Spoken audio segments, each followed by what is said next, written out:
कभी सोचा है कि कुछ सवाल ऐसे होते हैं जिनका जवाब देना मुमकिन ही नहीं लगता।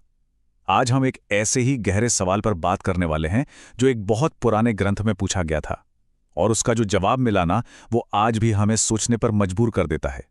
तो चलिए इस दिलचस्प सफर पर साथ निकलते हैं। तो ये कहानी शुरू होती है एक राजा से। उनके मन में परमात्मा को लेकर एक गहरी, एक सच्ची जिज्ञासा थी। वो बस फैक्ट्स की कोई लिस्ट नहीं चाहते थे, बल्कि वो परमात्मा की लीलाओं का, उनके कामों का असली मतलब समझना चाहते थे। और यही था वो बड़ा सवाल। राजा बस ये जानना चाहते थे कि भगवान ने क्या क्या किया है और क्या कर रहे हैं। अब सुनने में तो ये बड़ा सीधा सा सवाल लगता है ना? लेकिन इसका जवाब वो असाधारण है। अब राजा के सवाल पर ऋषि ने क्या किया? उन्होंने कोई लिस्ट नहीं दी, नहीं, बल्कि उन्होंने एक ऐसी गहरी फिलोसॉफिकल बात से शुरुआत की जिसने सवाल पूछने के नजरिए को ही बदल कर रख दिया। तो ऋषि का जवाब सच में हैरान करने वाला था। वो कहते हैं कि भगवान के कामों को गिनने की कोशिश करना, पता है कैसा है? वैसा ही जैसे कोई बच्चा जमीन पर धूल के सारे कण गिनने बैठ जाए। नामुमकिन। इससे एक बात तो साफ हो जाती है, परमात्मा की लीलाएं हमारी सोच, हमारी समझ से कहीं कहीं ज्यादा बड़ी हैं, अनंत हैं। तो इस अनंत को समझने के लिए हमें पुरुष के कॉन्सेप्ट को समझना होगा। ग्रंथ के मुताबिक पुरुष वो आदि परमेश्वर हैं जिन्होंने इस सृष्टि को बनाया और फिर खुद उसमें प्रवेश करके इस पूरे ब्रह्मांड को एक तरह से जीवंत कर दिया। तो होता ये है कि यही एक परम शक्ति तीन अलग अलग बहुत ही फंडामेंटल भूमिकाएं निभाती है। ब्रह्मा के रूप में सृष्टि करना, विष्णु के रूप में उसे चलाना और उसका पालन पोषण करना, और फिर रुद्र के रूप में उसका संहार कर देना। और ये सृष्टि, पालन और संहार का चक्र हमेशा चलता रहता है। चलिए अब जरा इस फिलोसॉफिकल बात से आगे बढ़कर एक कहानी सुनते हैं। ये कहानी डिवाइन पावर और बैलेंस का एक बहुत ही बढ़िया उदाहरण है। तो कहानी में टेंशन यहां से शुरू होता है।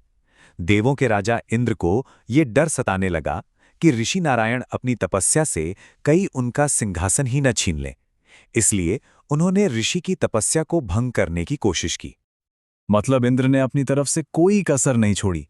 उन्होंने कामदेव को भेजा, सुंदर अप्सराओं को भेजा, वसंत की मनमोहक हवा को भेजा, हर वो चीज भेजी जो किसी की भी तपस्या को भंग कर सकती थी। लेकिन ऋषि का रिएक्शन वो किसी ने सोचा भी नहीं था। वो इंद्र का इरादा समझ गए थे, पर उन्हें गुस्सा नहीं आया। वो जरा भी विचलित नहीं हुए। वो बस शांति से मुस्कुरा दिए। और ये जो फर्क है ना, ये कमाल का है। एक तरफ इंद्र का डर, दूसरी तरफ ऋषि की निर्भयता। एक तरफ लालच देने की कोशिश और दूसरी तरफ बस एक मुस्कान।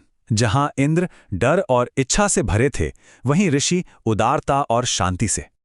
लेकिन कहानी का असली क्लाइमैक्स तो अब आता है। ऋषि नारायण ने न सिर्फ उन सभी प्रलोभनों का सामना किया, बल्कि अपनी शक्ति से उन अप्सराओं से भी कई ज्यादा सुंदर स्त्रियों को प्रकट कर दिया। और उनमें से जो सर्वश्रेष्ठ थी, उर्वशी, उन्हें इंद्र को तोहफे में भेज दिया। और इस एक घटना का इंद्र पर इतना गहरा असर हुआ कि जब उन्होंने नारायण की इस शक्ति और उदारता के बारे में सुना, तो वो बस हैरान और दंग होकर बैठ गए। ये दिखाता है कि असली ताकत चिल्लाने में नहीं, बल्कि शांत और स्थिर रहने में है। तो चलिए अब वापस राजा के उस असली सवाल पर आते हैं और देखते हैं कि ऋषि ने भगवान के कुछ मुख्य अवतारों और उनके कामों के बारे में क्या बताया। एक तरह से ये अवतारों की एक छोटी सी गैलरी है। सबसे पहले बात करते हैं मत्स्य अवतार की। जब पूरी पृथ्वी पानी में डूब गई थी, एक भयानक प्रलय आया था। तब उन्होंने एक विशाल मछली का रूप लेकर मानवता के रक्षक मनु को और सभी जरूरी जड़ी बूटियों को बचाया था। फिर आते हैं कूर्म अवतार, यानी कछुए का रूप। जब देवताओं और असुरों ने अमरता के अमृत के लिए समुद्र मंथन किया, तो उस विशाल मंदराचल पर्वत को अपनी पीठ पर सहारा दिया था, और इसी वजह से ये महान काम संभव हो सका। इसके बाद आए नृसिंह अवतार, आधे इंसान और आधे शेर। वो अपने भक्त प्रहलाद की रक्षा के लिए एक खंबे से प्रकट हुए और अत्याचारी राजा हिरण्यकशिपु का अंत करके संतों को भय से मुक्त किया। फिर हैं वामन अवतार, एक छोटे कद के ब्राह्मण। उन्होंने अपनी बुद्धिमानी से सिर्फ 3 कदमों में ही अहंकारी राजा बलि से तीनों लोकों को वापस नाप लिया और देवताओं को उनका अधिकार लौटा दिया। और फिर भगवान राम, जो मर्यादा पुरुषोत्तम कहलाए, उनकी प्रसिद्धि आज भी दुनिया की बुराइयों को खत्म करती है। उन्होंने धर्म की स्थापना के लिए समुद्र पर पुल बनाया और अधर्मी रावण को हराया। अब देखिए, ये अवतार सिर्फ बीते हुए कल की कहानियां नहीं हैं। ये एक लगातार चलने वाली प्रक्रिया है जो भूत, वर्तमान और भविष्य तीनों में फैली है। ग्रंथ के अनुसार बुद्ध के रूप में वो वर्तमान में प्रकट हुए और भविष्य में कल्कि के रूप में अधर्म का नाश करने आएंगे। तो अब हम इस पूरी चर्चा के अंत की तरफ बढ़ रहे हैं और वापस ऋषि के उस पहले सबसे गहरे संदेश पर लौटते हैं। जरा सोचिए, इतने सारे अवतारों के बारे में बताने के बाद ऋषि आखिर में क्या कहते हैं? वो कहते हैं कि ये तो बस एक छोटी सी झलक है। भगवान के यशस्वी जन्म और काम इतने ज्यादा हैं, इतने अनेक हैं कि उन्हें पूरी तरह से बता पाना मुमकिन ही नहीं है। तो ये प्राचीन ग्रंथ हमें एक बहुत बड़े विचार के साथ छोड़ जाता है। अगर ईश्वर की लीलाएं, उनकी कहानियां सच में अनंत हैं, तो शायद उनका मकसद सिर्फ गिना जाना नहीं है। शायद वो हमें कुछ सिखाना चाहती हैं, हमें प्रेरित करना चाहती हैं। सोचने वाली बात है ना?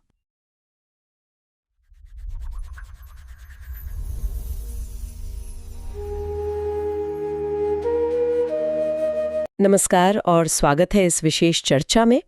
आज हम श्रीमद् भागवतम के एकादश स्कंध के चौथे अध्याय के कुछ श्लोकों और उनके हिंदी अनुवादों पर थोड़ी गहराई से बात करेंगे। जी। इसमें राजा निमि हैं जो भगवान हरि की लीलाओं और अवतारों के बारे में, मतलब जो वो अपनी इच्छा से लेते हैं, उनके बारे में जानना चाहते हैं।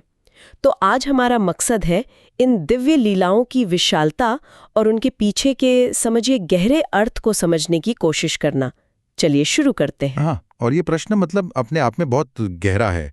स्रोत की शुरुआत ही इस बात से होती है कि भगवान के अनंत गुणों और लीलाओं को पूरी तरह गिनना या समझना वो लगभग असंभव है। असंभव। हाँ, ये कुछ वैसा ही है जैसे कोई कहे कि मैं पृथ्वी पर मौजूद धूल के कणों को गिन लूंगा। ऐसा प्रयास करने वाला शायद अपनी बुद्धि की सीमा को ही दिखाता है। सच तो ये है कि उन परमेश्वर के गुणों की पूरी गणना, जो सभी शक्तियों के केंद्र हैं, शायद कभी संभव ही नहीं है।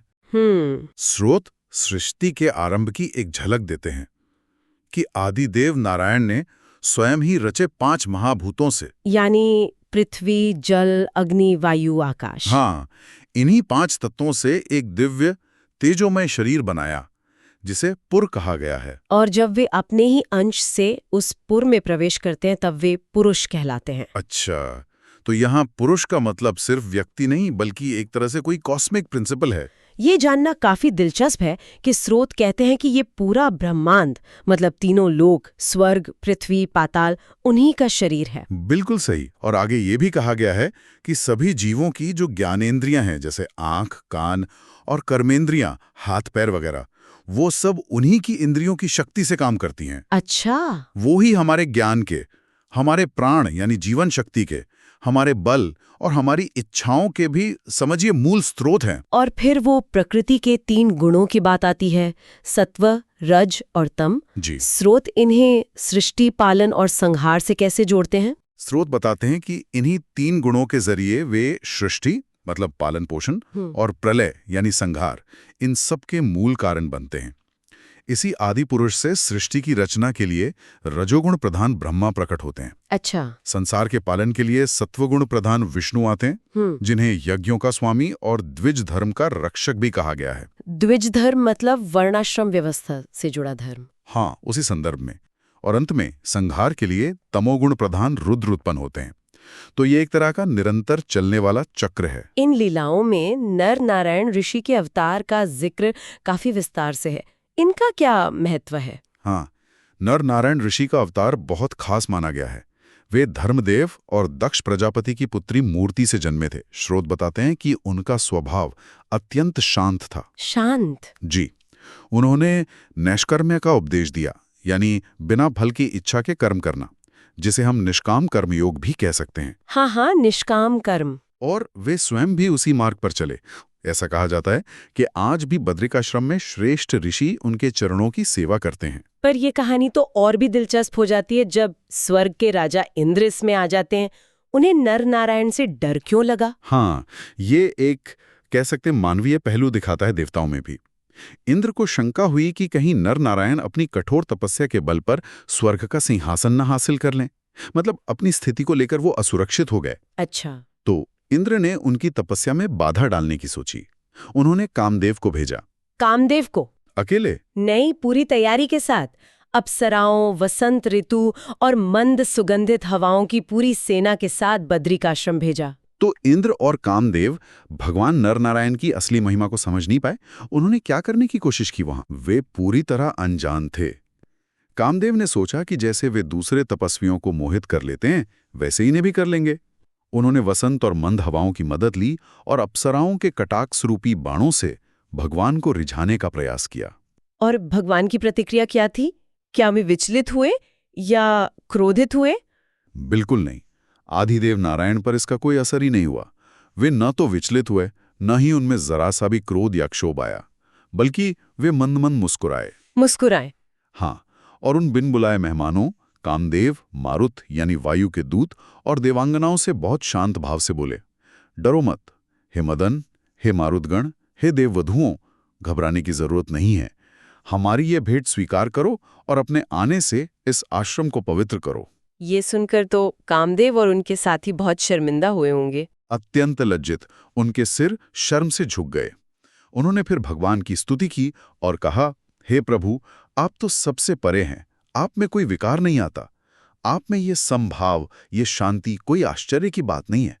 आप तो आत्मराम हैं। आत्मराम इसका मतलब? मतलब जो स्वयं अपने आप में ही आनंद पाते हैं, जिन्हें बाहरी सुखों की जरूरत ही नहीं। उन्होंने आगे कहा, समझदार लोग हमेशा आपके ही चरण कमलों में झुकते हैं। देवताओं ने अपनी गलती भी मानी कि वो विघ्न डालते हैं। हाँ, उन्होंने ये स्वीकार किया कि जो भगवान की भक्ति के रास्ते पर चलते हैं, उनके मार्ग में हम देवता भी कई बार रुकावटें डालते हैं, लेकिन भक्त उन बाधाओं को पार करके भगवान के परम पद को पा ही लेते हैं। उन्होंने ये भी कहा कि यज्ञों में आहुति देते समय जो विघ्न आते हैं, आप उन विघ्नों को दूर करते हुए ही हविष्य यानी यज्ञ की आहुति स्वीकार करते हैं। आप ही रक्षक हैं। लेकिन यहीं पर इसी संदर्भ में श्रोत एक बहुत गहरी चेतावनी भी देते हैं, खासकर तपस्या और साधना के मार्ग पर चलने वालों के लिए। एक श्लोक है 11वां जो सोचने पर मजबूर करता है। वो क्या है? उसमें कहा गया है कि कुछ लोग भूख, प्यास, सर्दी, गर्मी, जीभ और जनेंद्रिय के वेग जैसे बड़े बड़े समुद्रों को तो पार कर जाते हैं, जो कि बहुत कठिन साधनाएं हैं। हाँ, बहुत कठिन। लेकिन अंत में वे क्रोध के वश में आ जाते हैं। और ये क्रोध भी कैसा? व्यर्थ का, निष्फल क्रोध। इस क्रोध के कारण वे अपनी सारी कठिन तपस्या को ठीक वैसे ही नष्ट कर देते हैं जैसे कोई विशाल समुद्र तैर कर पार कर ले और फिर किनारे पर आकर गाय के खुर से बने छोटे से गड्ढे के पानी में डूब जाए। अरे, समुद्र पार करके छोटी सी खाई में डूबना, ये उपमा तो मतलब आज भी कितनी सटीक लगती है। हाँ, अंतिम क्षण तक संयम बनाए रखना वाकई सबसे बड़ी चुनौती है। बिल्कुल। तो जब देवता ये सब स्तुति कर रहे थे, तब आगे क्या हुआ? सुंदर स्त्रियां प्रकट की। ये स्त्रियां उनकी सेवा में लगी थी, मानो वे उनकी आंतरिक शक्तियों का ही साकार रूप हों। अच्छा, तो इंद्र की भेजी अप्सराओं पर इसका क्या असर हुआ? वो तो वहां थी ही। हाँ, वो थी, पर उन नई प्रकट हुई स्त्रियों के रूप, सौंदर्य, उनकी दिव्य सुगंध और तेज के सामने इंद्र के साथ आई अप्सराएं और दूसरे देव साथी एकदम फीके पड़ गए। स्रोत बताते हैं कि वे उन स्त्रियों को देखकर, जो साक्षात लक्ष्मी जैसी लग रही थी, मोहित हो गए। उनकी अपनी सुंदरता उन नई स्त्रियों के सौंदर्य और उदारता के सामने म्लान पड़ गई, मतलब फीकी पड़ गई। तब भगवान नारायण ने क्या किया? देवों के देव भगवान नारायण मुस्कुराए और उन सिर झुकाए खड़े देवताओं से कहा, तुम इन सेवा करने वाली स्त्रियों में से अपनी पसंद की कोई एक जो तुम्हारे योग्य हो और स्वर्ग की शोभा बढ़ा सके, उसे चुनकर अपने साथ ले जा सकते हो। वाह! देवताओं ने ओम कहकर भगवान की आज्ञा मानी। उन्होंने भगवान को प्रणाम किया और अप्सराओं में जो सबसे श्रेष्ठ मानी जाती हैं, उर्वशी, उर्वशी को आगे करके वे स्वर्ग लौट गए। वहां इंद्र की सभा में उन्होंने भगवान नारायण की अकल्पनीय शक्ति और महिमा का वर्णन किया। ये सब सुनकर देवराज इंद्र भी हैरान रह गए। उन्हें अपनी भूल का और भगवान की महानता का एहसास हुआ। नर नारायण की ये कहानी तो संभाव, निष्काम कर्म और दिव्यता का अद्भुत उदाहरण है, पर जैसा आपने शुरू में कहा था, भगवान की लीलाएं अनंत हैं। स्रोत में उनके और कौन से प्रमुख अवतारों का जिक्र मिलता है? हाँ, और ये अवतार अलग अलग उद्देश्यों को दर्शाते हैं। कुछ ज्ञान देने के लिए प्रकट हुए, जैसे ज्ञान देने वाले अवतारों में हंस अवतार का जिक्र है, जिसमें भगवान ने आत्मयोग यानी आत्मा और परमात्मा के संबंध का ज्ञान दिया। इसी तरह दत्तात्रेय, सनक सनंदन आदि कुमार और ऋषभदेव जैसे अवतारों ने वैराग्य और ब्रह्म ज्ञान का मार्ग दिखाया। अच्छा, और धर्म और भक्तों की रक्षा के लिए? हाँ, उसके लिए तो कई प्रसिद्ध अवतार हैं, जैसे वराह अवतार, जिसमें भगवान ने पृथ्वी को रसातल से निकालकर हिरण्याक्ष दैत्य का वध किया, या फिर नरसिंह अवतार, भक्त प्रहलाद की रक्षा के लिए और हिरण्यकशिपु के उन खास वरदानों का मान रखते हुए उन्होंने एक अद्भुत रूप धारण कर उस असुर का अंत किया। हाँ, वो तो बहुत अद्भुत कथा है। और निश्चित रूप से राम अवतार, जिन्होंने समुद्र पर पुल बांधा, रावण का वध किया और धर्म और मर्यादा का आदर्श स्थापित किया। उनकी कीर्ति तो आज भी पापों का नाश करने वाली मानी जाती है। और कुछ अवतार ऐसे भी हैं जो सृष्टि की व्यवस्था बनाने में सहायक हुए, जैसे आपने विष्णु जी के पालनकर्ता रूप की बात की थी। बिल्कुल, जैसे कूर्म यानी कच्छप अवतार, समुद्र मंथन के समय जब मंदराचल पर्वत डूबने लगा था, हाँ, तो उन्होंने अपनी पीठ पर उसे धारण किया, जिससे मंथन संभव हो सका और अमृत निकला। इसी तरह मत्स्य अवतार ने प्रलय के समय राजा सत्यव्रत यानी मनु और महत्वपूर्ण औषधियों को बचाया। और भविष्य के लिए भी कोई संकेत है कलयुग के बारे में? हाँ, कल्कि अवतार का वर्णन है जो कलयुग के अंत में प्रकट होंगे। जब अधर्म बहुत बढ़ जाएगा, तब वे अधर्मी शासकों का विनाश करके सत्ययुग की पुनः स्थापना करेंगे, ऐसा कहा गया है। ये तो कुछ ही उदाहरण हुए, सूची तो शायद और भी लंबी होगी। हाँ, बिल्कुल, ये बस कुछ झलकियां हैं। स्रोत में हयग्रीव का भी जिक्र है, जिन्होंने मधु दैत्य से वेद वापस लाए। वामन अवतार हैं, जिन्होंने राजा बलि से 3 पग भूमि मांगी। परशुराम हैं, जिन्होंने अहंकारी क्षत्रियों का संहार किया। और स्वयं कृष्ण, जिन्होंने यदुवंश में जन्म लेकर पृथ्वी का भार उतारा और अनेक अद्भुत लीलाएं की। बुद्ध का भी उल्लेख है, जिन्हें कुछ परंपराओं में अलग तरह से देखा जाता है, पर भागवत में उनका उल्लेख अयोग्य यज्ञकर्ताओं को मोहित करने के लिए बताया गया है। तो ऐसे कई और अवतारों का भी वर्णन है। हर एक का अपना विशेष उद्देश्य और कहानी है। ऋषि कहते हैं कि जगतपति भगवान के ऐसे असंख्य यशस्वी जन्म और कर्म हैं। तो इन सभी वर्णनों को सुनने के बाद हम क्या मुख्य बात समझ सकते हैं? मतलब टेक अवे क्या है? मेरे विचार में मुख्य बात यह है कि भगवान की लीलाएं और अवतार अनंत हैं और उद्देश्यपूर्ण हैं। वे धर्म की रक्षा, भक्तों के कल्याण और ब्रह्मांडीय संतुलन के लिए होते हैं। साथ ही ये लीलाएं हमारी सीमित मानवीय बुद्धि और तर्क से पूरी तरह समझी नहीं जा सकती। उनकी गहराई, समझिए, अथाह है। हाँ, ये तो है। फिर भी उनके बारे में सुनना, पढ़ना और सोचना, वो हमें शांति और एक गहरी आध्यात्मिक समझ दे सकता है। बिल्कुल। और ये चर्चा समाप्त करते हुए एक विचार हम सबकी सोचने के लिए छोड़ जाते हैं। हमने उस श्लोक की बात की थी जिसमें तपस्वी बड़ी बड़ी बाधाओं के समुद्र तो पार कर लेते हैं, पर क्रोध जैसे छोटे से गड्ढे में डूब जाते हैं। हाँ, ये हमें अपने जीवन में आंतरिक संतुलन की चुनौती के बारे में क्या याद दिलाता है? हम भले ही बाहरी दुनिया में बड़ी सफलताएं हासिल कर लें, पर आज भी कौन सा छोटा सा क्रोध या अहंकार या कोई और ऐसी नकारात्मक भावना है जो अनजाने में हमारी प्रगति को रोक सकती है, हमें अपने लक्ष्य से भटका सकती है। इस पर विचार कीजिएगा। आज की इस गहन चर्चा में शामिल होने के लिए धन्यवाद।